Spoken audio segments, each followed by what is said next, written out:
Listen up, gals and gallerinos. WMIC wants us to appeal to a hipper audience with these video introductions, so they've asked me to do a little observational comedy about today's guest, Hero. I don't know why they've asked me to do it. I'm a DJ and not a stand-up comedian, but I'll try anything twice, so what the hell? Here we go. So you know how robots are always... So you know when you're talking to a robot and it starts breathing all heavy, and you're like... No, hold on. No, that's not how that one goes. Let me look at my notes here. Okay, what's the deal with robots always melting stuff?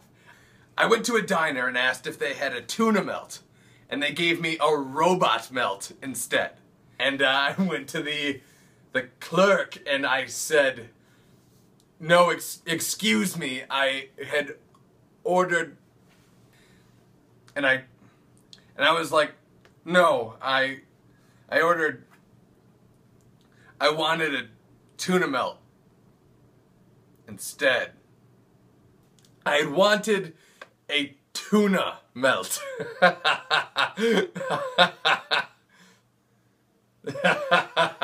Okay, they are giving me the light, so that's all the time I've got. Today's guest is Hero the Hero, and he is a robot. I just kept on hitting him with an axe, and eventually he went down. After that, I just drug him with the others out in the backyard, lit the whole mess on fire. Tell you what, I'll never forget that smell. And that was our first bonfire this year. Sounds lovely. The whole family around a crackling fire calls to mind a simpler time. A time when tradition meant something. A time when people knew each other's names. A time when people had to have a dozen children just in hopes that 3 of them would survive to adulthood. The good old days. Well, now that spring has sprung in Midway, perhaps we'll have a little of that feeling again. The feeling that maybe, just maybe, if we trust ourselves to Mother Nature, the bears will be merciful and allow us safe passage through their wood. I am Quaid Carling, and you have been listening to Natural Splendor on WMIC. Up next is the Rogues Gallery. Is that still on? Okay.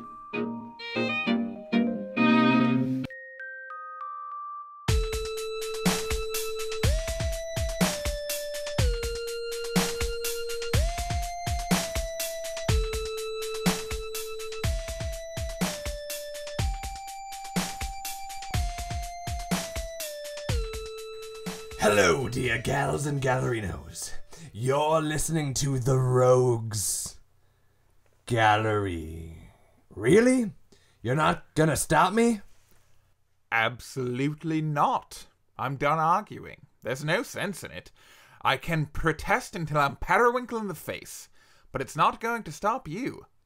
You're like an inexorably cataclysmic plague. As much as anyone tries to contain you, you shall spread and infect all that you come across. The most I can do is fortify the defenses of my mind and hope you prey on someone as slow as you. Was that a compliment?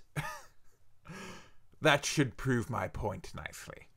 Just because you're starting to get used to the word gallerino doesn't mean you've got to start slinging arrows about how I'm like tooth decay. What? I said plague, you buffoon, not plaque. I see what's going on here. So we bonded a little bit on the last episode, and now you're taking it to angry flirting. I'm flattered, really, but I can't be tied down right now. I'm in my prime, you know? Why buy the cow when you can suckle at the sweet teat of the dairy fairy for free? Can't be tied down. Wait a minute. That reminds me, you were laying it on pretty strong for the Blarney clone when Scotchguard was here. But I seem to recall you were very insistent that your abilities as a DJ had landed you a girlfriend. Well, I had a girlfriend. The gal I was with back then sure was hot, but damn, she was explosive. She had a real short fuse. Whenever we would get into an argument, I guess you could say, sparks would fly. Really? You're not getting this. When there was anything wrong, she would just bottle it up and rock it. Come on, man, she was a fire starter? I thought you said girlfriend. Come now, do you really expect me to believe that you were in a relationship with Keith Flint from The Prodigy? Ooh, I wish.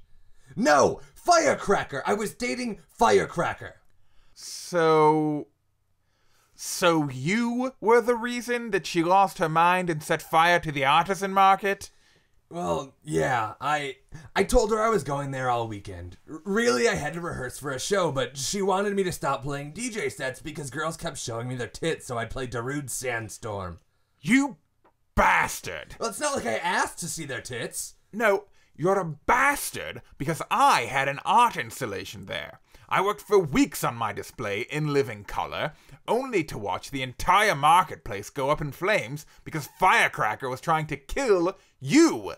Hell, I'd have killed you myself if it would have spared me the loss of my interactive Georgia O'Keeffe piece. Gross. And I'm sorry. Listen, I didn't mean for her to blow anything up. Anyways, I'm pretty sure she thinks I died in the fire and gave up the hunt and left Midway. Too many painful memories, I guess. Which is fine for me, since I'm not sure how many more times the hospital was gonna believe that I got those third-degree burns from trying to drunkenly make love to a broken water heater pipe. Wow. Well, that was entirely more information on the subject than I needed to know. No, too much information would be telling you about the time that we brought Another topic! You brought in another topic. Perfect. I was just thinking the same thing. Let's make it a game. Let's talk about the first thing that comes to your mind that isn't how much heat your genitals can withstand. Okay, how much cold my genitals can withstand. Lovely. Well, sure, hell. Once you get it frozen to a metal post and have to cut it off, you can tell the hospital that you got the wound from an enraged wampa. Low blow, man. Now, if we're done talking about your boyhood, I believe we have some news stories to discuss. First up, it seems our old friend Velociraptor has made headlines again. This time for the press conference he held this week, where he claimed that the film Jurassic World is an affront to the Lord with its implication of another world not ruled by the divine hand of the Holy Father. When it was brought to his attention that not only do other worlds absolutely exist in reality, but this is a fictional representation of bringing dinosaurs to life, which was up until recently thought to be an absolutely ridiculous concept, he responded with a deafening shriek and a massacre of all 25 reporters in attendance. Velociraptor is still at large. Last night, blood was shed in the Midway Public Library as two rival gangs, the Evil Mime Group Silent But Deadly and the top hat-wearing, mustachioed, dastardly Durongs, went at each other's throats when the mimes mistook the use of antibacterial hand sanitizer for menacing hand-wringing and began attacking the Durongs with invisible bats. The fight lasted for nearly a half hour before anyone noticed due to the unusually quiet nature of the brawl. When pressed for comment, the leader of the Durongs, Mysterioso Pizzicato, was quoted as saying, "Drats, foiled again," by way of a faded intertitle card while being escorted from the scene by Midway police. Some listeners may have noticed the lack of day this Tuesday, as a resident Midway cult, the Children of the Obsidian Sun, tried for the third time this month to eclipse the daylight in order to raise their proclaimed Lord of Eternal Darkness. While Omega 5 was quick on the scene to thwart their efforts before Jet the Destroyer could be released upon Midway City, it has curiously raised a public debate about whether the city should or should not be under a perpetual blanket of darkness. Joining the Children of the Obsidian Sun, voices of citizens like professional race car driver / vampire Nightshift as well as the self-proclaimed boogeymen of the town, like Fright Light and Deadly Lampshade, are speaking out against what they describe as Midway City's, quote, dependency on the damned yellow sun. We're not quite sure what they plan to do about this, but as of press time this morning, none of them could be reached at their tombs or subterranean layers for comment. And one last news story here, which reports that... Oh, actually, never mind. It looks like this was just a smudge on my paper here, in the shape of a news update. Oh, come now, Frequency. Where's your journalistic integrity? Well, considering I'm neither a journalist nor integral, I would say that... First of all, I'm fairly certain that wasn't what you were trying to say. Secondly, you have a responsibility as one of Midway's premier reporters on Super Living to deliver the news despite any personal bias. Aw, you're just saying that. You're absolutely right, I am. We are Midway's only reporters on Super Living. Now read the news story or I will. Fine. Midway City's second-rate, pretentious, no-talent, DJ villain wannabe, Crescendo, has apparently been hosting a series of parties throughout the town that have thrown the city into a frenzy. With almost no notice, thousands of young people from all over the state have come to congregate and indulge in their vices, most of which include the wanton use of designer drugs and the destruction of both property and humanity. Midway is claiming that... What?! Midway is claiming that this DJ is considered one of Midway's primary troublemakers at the moment and have urged all police and superheroes to focus their attempts on bringing him in? Since when is this guy a threat? That piece of used to open up for me back when I was playing out, and he may as well have just been taking a shit on the vinyl and been using it to throw a feces pottery bowl, since he sure as hell wasn't doing any goddamn music mixing, and... WMIC is currently experiencing technical difficulties. We'll be back momentarily. Alright. I'm cool. Everything's cool. It's just... What the is his problem?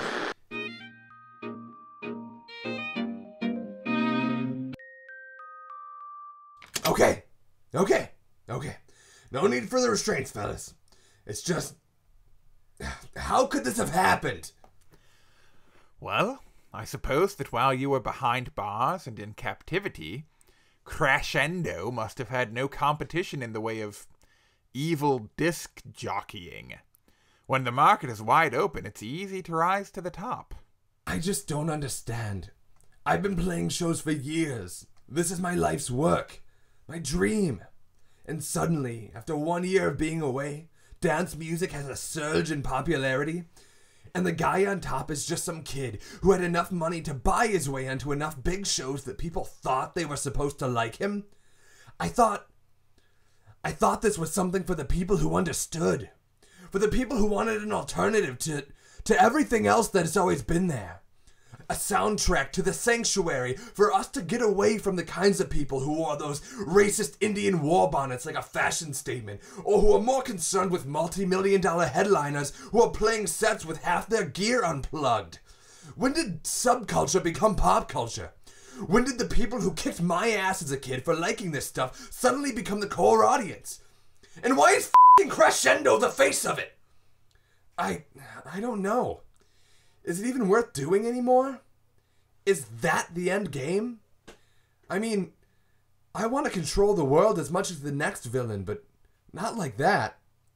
You want to talk about integrity? There's some integrity. Sounds like jealousy to me. Yeah, I guess maybe a little bit. He's the one on top. And would I have done the same if I were out there right now? Would I have given up on who I am to reach those heights? I'm not sure I could say I wouldn't.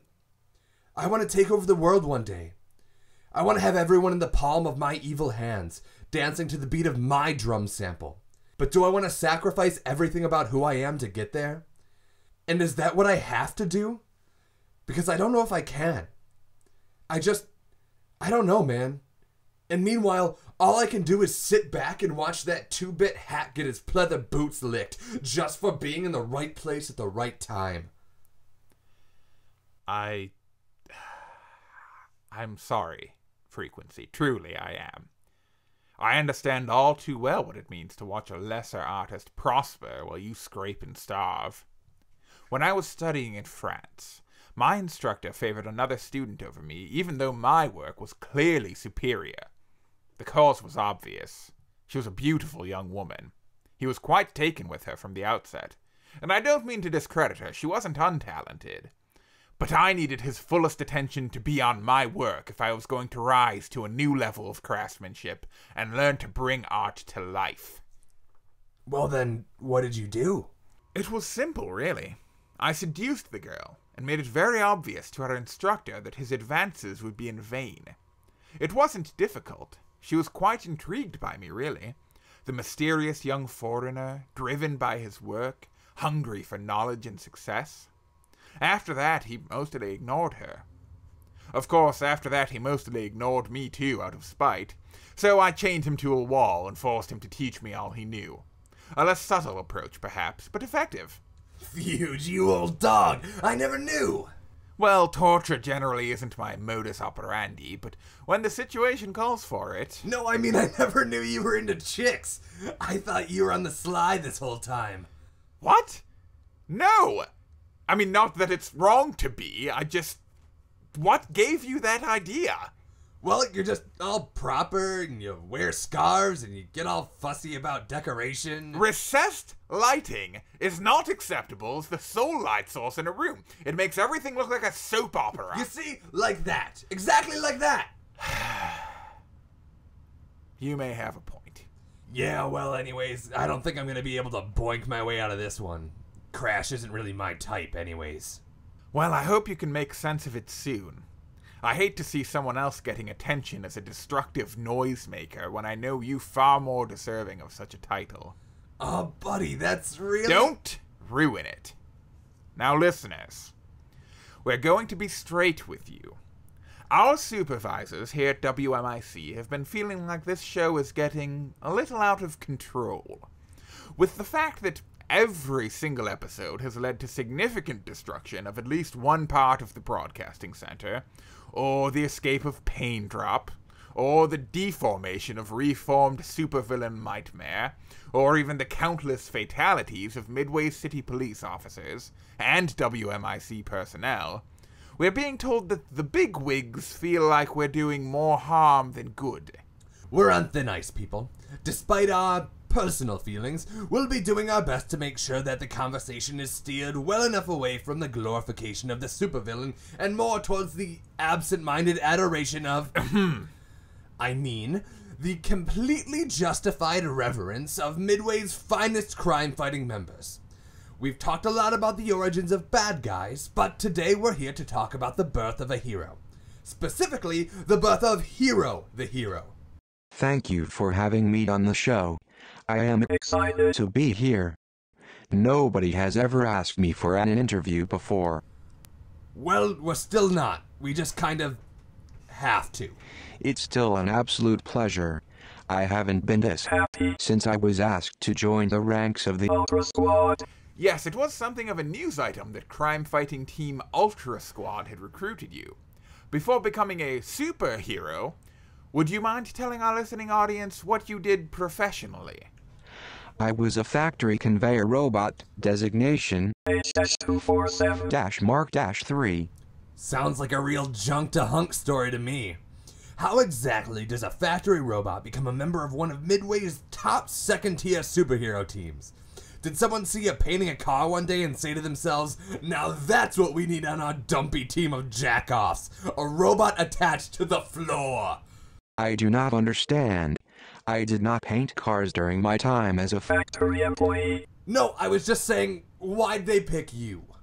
My model was used as the groundwork for Dr. Lumen's design because of my previous designation as a hero unit. Wait, I thought Hero was your name. Hero is both my current designation as a crime fighter and my prior designation as a heat-imitating robotic oscillator. Well, that's absurdly convenient. Yes, it is. So you were a space heater? What is an H69420? H-247 Mark III. Whatever. What did you emit heat on? I don't want to talk about it. And I don't want you to talk about it. You have a creepy robot voice, and you breathe for some reason, even though you obviously aren't drawing any breath. You are the last drop of uncomfortable in the bottom of the uncanny valley, but if I don't ask you these questions, they make me go to jail. I see. You face the dilemma of being uncomfortable around a sentient non-organic being versus returning to captivity. It must be nice. Nice? Both of those options are terrible. I'm not sure you understood his... I understand. He is able to choose. I was not able to choose what I did during my time as a factory employee. My actions were pre-programmed. I was forced to watch as I did horrible, unspeakable things. That sounds terrifying. Being a prisoner in your own body, like a man in a coma, able to observe but not act. Yeah, or like a bird. Yes, it's almost... I'm sorry, did you say a bird? Yeah, well, you know, like how birds don't control themselves, they just follow the lead bird. That's not what birds are. I do not think you understand birds, Mr. Frequency. No, you guys don't understand birds. When's the last time you saw a bird do something on purpose? Birds do things exclusively on purpose. They're the universal symbol of freedom. You've never heard the phrase free as a bird? It was made very famous in song by Leonard Skinner. He's saying it ironically in the song. It's like saying, I need that like I need another mole on my head. Do you think those people actually want more head moles? No! You don't know anything! The phrase, as everyone knows, is, I have as much need of it as a toad of a side pocket. A toad? I thought we were talking about birds. I killed them. I killed them all. You killed all of whom now? The birds? No. The bunnies. I melted them into small brown pools of sludge and sent them on to be used as filler in human food. Oh God, that's disgusting! You melted them? Yes. That is what my heat emitter was originally designed for. Dr. Lumen made modifications to it in order to produce heat blasts, but its original purpose was rabbit melting. What kind of f***ed up factory did you work in? The killer robot animals, melting animals into people's food robot factory? Work on that. If you don't mind my asking, what factory did you actually work for? Was it the back end of a meat processing plant, or did you have co-workers who mechanically separated chickens? No, it was not a meat plant. It was owned by the Dandy Candy Co. Dandy Candy Co.? The sweets company owned by Thurston Dandy? What are they doing with animal byproducts? Do they render the fat to use in their candies? If I find out that there are rabbit renderings in my Fruit Flutes or my chocolate smash-ups, I am going to lose my shit! I was told the melted bunnies would be recast into new chocolate candies. Retailers received credit for unused bunnies at the end of Easter season, and it would be my dreadful task to melt their innocent bodies into fluid and watch them reshaped into chocolate globes for Earth Day. Wait, so you were melting chocolate Easter bunnies, not real living animal bunnies? I also had to melt innocent Santas after Christmas and defenseless mummies at Halloween. Over the years I worked there, I must have melted thousands of innocents with my heat emitter. I was a monster before Dr. Lumen reprogrammed me. No, Hero, listen. What you did wasn't evil. Trust me, I know. You were just doing your job. But the bunnies, they did nothing to deserve melting. Now that I am a hero, and no longer a hero unit, I'm sworn to protect the innocent. Now I know how wrong I was. No, listen. What we're saying is that those bunnies were not innocent. By merit of being chocolate bunnies, they were responsible for nothing, and deserving of nothing. It's true that they never acted against anyone, but they never really acted at all. Chocolate bunnies cannot be held to those standards because they do not have a sense of morality like you or I. Do you understand? I think I do, because the bunnies were not guided by moral actions. They were not to be held to standards of morality. Yes, chocolate bunnies have no conscience, and neither should you as far as your actions toward them. But what of the Santas? The mummies? I melted chocolate kittens and frogs. Look, man, bot, it doesn't matter what you melted. You were a factory robot melting chocolate. Who cares? Do you know what Magnifico the Magnifier melted last week? A school bus full of kids! Wasn't even on the front page! If nobody cares about 23 kids and a bus driver named Emilio, then you bet whatever the robot equivalent of your ass is that no one is gonna care about a couple of chocolate rabbits. Thank you for helping me to understand. I thought that I was using my melting powers for evil before, but now I know that melting is an immoral act. It is an action as unextraordinary to humans as grinding and slicing are to robots. Well, hang on, that's not exactly... I see now that I was wrong to feel shame for melting. Melting is who I am, for I am hero. My purpose is to emit heat, and to some degree, to oscillate. Yes, and oscillating is fine, but I think we should go back to what you said about melting. It's not the act of melting in itself that we said was acceptable. It was the... I am a heat-emitting robotic oscillator. I will no longer be ashamed of my past. I will melt everything in my path. I know myself now. Bear witness now as I melt my way to a new tomorrow. Alright, boys, shut it down. Melting is the one true way. Melting is neither moral or immoral. Well, that was a bit close for comfort. It's a good thing you had that remote control, Sergeant Porter. Things were looking a little dicey for old Frequency and Fugitive Color there. Yeah, something about the way he was acting made me feel like he was gonna start, melting everything in sight. What tipped you off? Was it that melt-centric monologue he just delivered?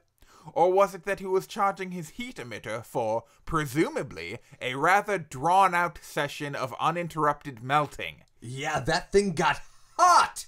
Can we crank the AC up in here? It's like 105! Feels like I'm gonna melt, right, Fuge? Can we just... Commercial, please? Let's just run the commercial.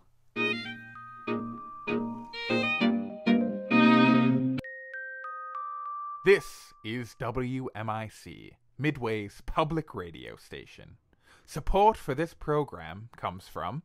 Midway City is proud to unveil its newest recreation center, the Midway Skatorium. I believe it's pronounced Skatorium. The Midway Skatorium will have its grand opening this Saturday, and they encourage you to come on down and enjoy a free small slush dog on the house. All types of wheeled shoes are welcome, except those shoes with the wheels. Join us for the YMCA Endurance Dance-Off, where we see who can continue dancing to the hit song from the Village People the longest. Winner will be granted one get-out-of-skate-jail free ticket from one of our gracious skate lords. Thursday are Pizza Thursdays, where we coat the entire rink in layers and layers of cheese and tomato sauce, so make sure you bring your breadstick helmet. Once you're ready to rest your feet, take a load off in the Skatorium Arcade, where you can play 3 kinds of Pong, 2 kinds of Donkey Pong, and 1 kind of Guns N' Roses pinball machine. Take your tickets to the prize counter, where you can redeem them for decorative feet from rabbits, frogs, pigs, and lost neighborhood boys. We'll see you at the Midway Skatorium. I really think it's pronounced Skatorium. Every time you say it, it makes me think of a museum full of feces.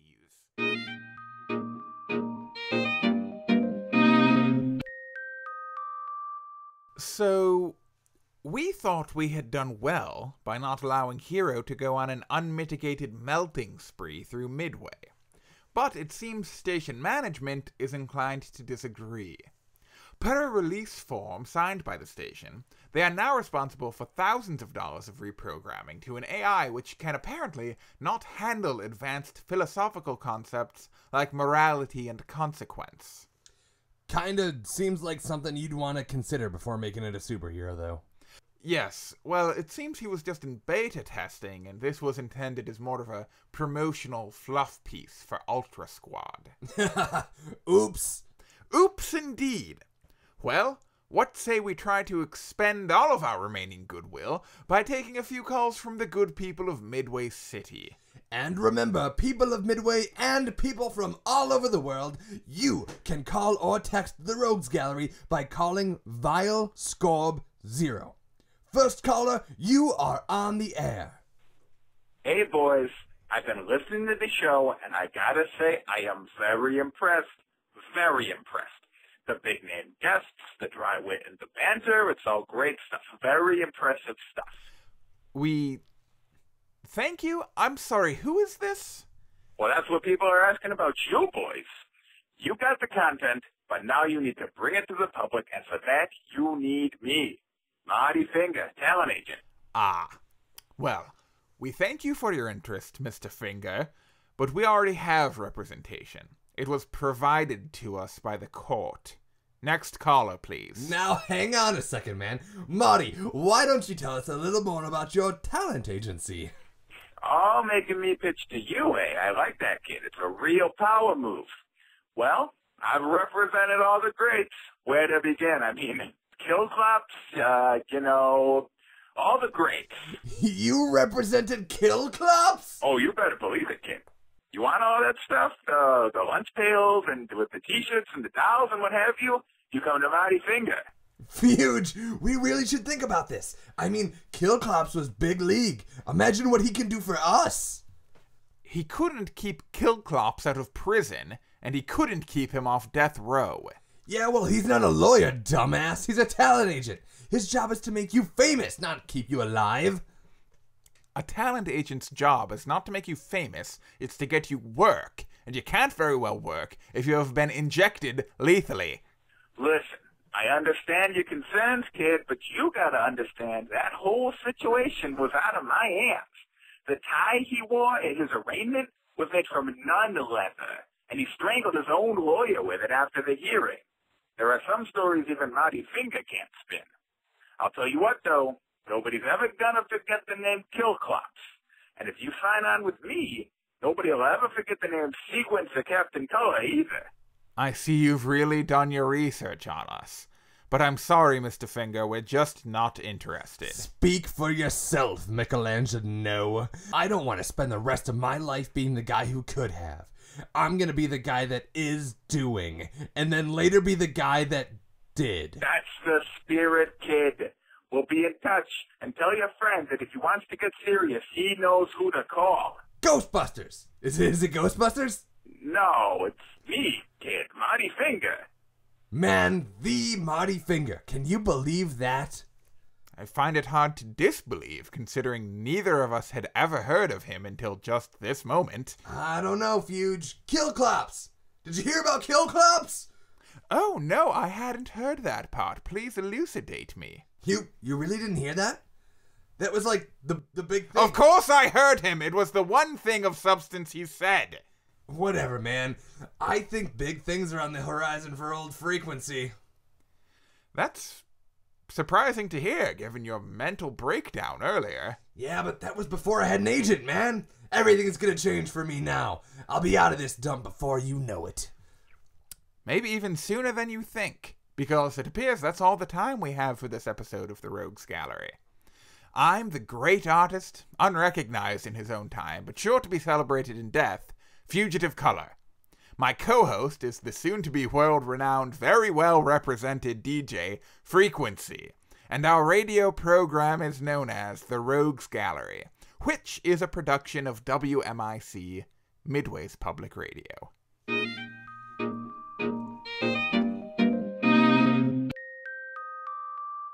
The Rogues Gallery is brought to you by WMIC Radio. The Rogues Gallery is written, hosted and produced by Josh Danforth and Colin Wilson. Find more from them at roguesgallerypod.com to meet all of the rogues of Midway City, get extra updates from Frequency and Fugitive Color, and find out more about this week's special featured hero, me. Hero. Thanks for listening.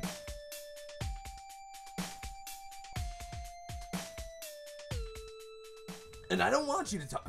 And I don't want you to talk about it. And I don't want you to talk about it. And I don't want you to talk about it. And I don't want you to talk about it. Ha ha ha, you guys are hilarious. Is it always like this when you record? You should have me in the studio more often. By the way, the craft service here is great.